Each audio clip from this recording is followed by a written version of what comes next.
रामकृष्ण हरी. आज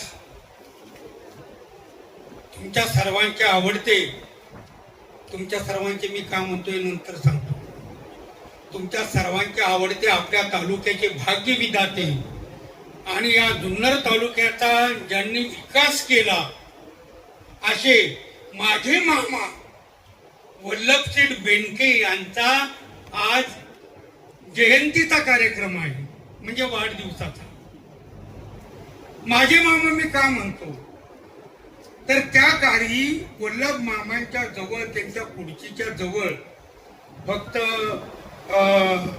2-3 माणसं बसलेली असायची आणि पांढरंग आप्पा असायची मुळे, आणि त्यांच्या बरोबर मी असायचो.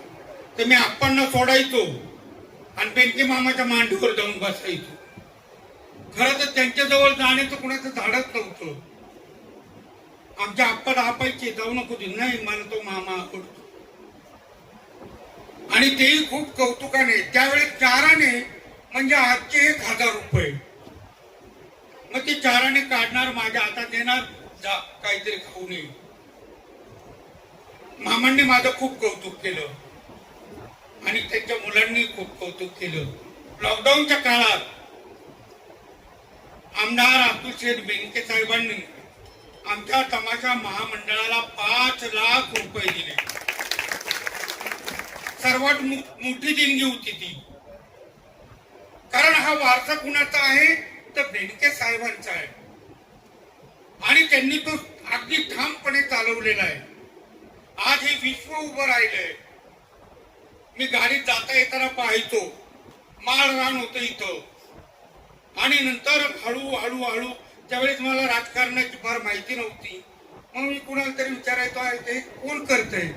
म्हणजे तुमचे मामा करतायत. अरे बापरे, बेनके मामाचं काम चाललंय एवढं मोठं. खूप आनंद वाटायचा. आणि मी शेवटच्या क्षणापर्यंत त्यांना जाऊन भेटलो आणि त्यांनी शेवटच्या क्षणापर्यंत मला विचारलं, रघु तू कसा आहे? अगदी शेवट एकदमच थोडी स्मृती हे झाली होती. मी जाऊन उभं राहिलो, मामी घेऊन आल्या मला आणि त्यांच्या पुढे उभं केलं. ते खुर्चीवर बसलेले होते, वाढदिवसच होता मला वाटतं. तर मी पाया पडलो आणि मी असं केलं, रघु.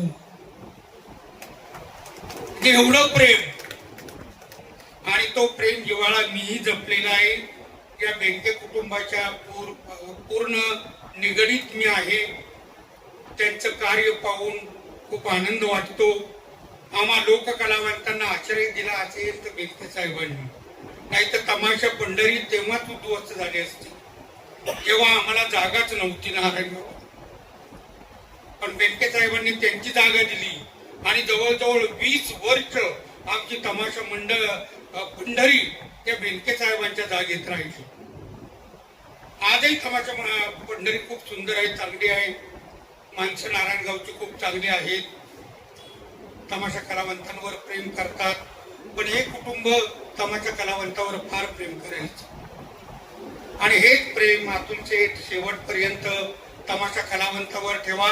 कारण तमाशा कलावंत भटकंती असतो आणि तो भटक्या असतो.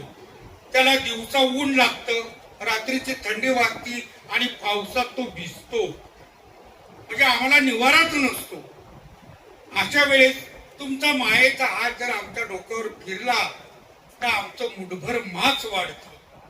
तेव्हा या परिसरातील सर्व नागरिकांना माझी विनंती आहे की तमाशा कलावंतांवरचा तुमचा प्रेमाचा आशीर्वाद सदोदित ठेवा. माझ्या डोक्यावर तुमचा आशीर्वाद सदोदित ठेवा. मी जरी आज पद्मश्री झालेलो असलो तरी माझे पाय जमिनीला आहेत. हात आकाशाला गेलेत की नाही मला माहिती नाही, पण माझे पाय मात्र जमिनीवरच आहेत आणि ते शेवटपर्यंत मी जमिनीवरच ठेवेल. मी समाजाची आणि लोककलावंतांची सेवा निष्ठेने शेवटपर्यंत करेल. हेच आज मामांच्या वाढदिवसा दिवशी बोलतो आणि या ठिकाणी थांबतो. रामकृष्ण हरी.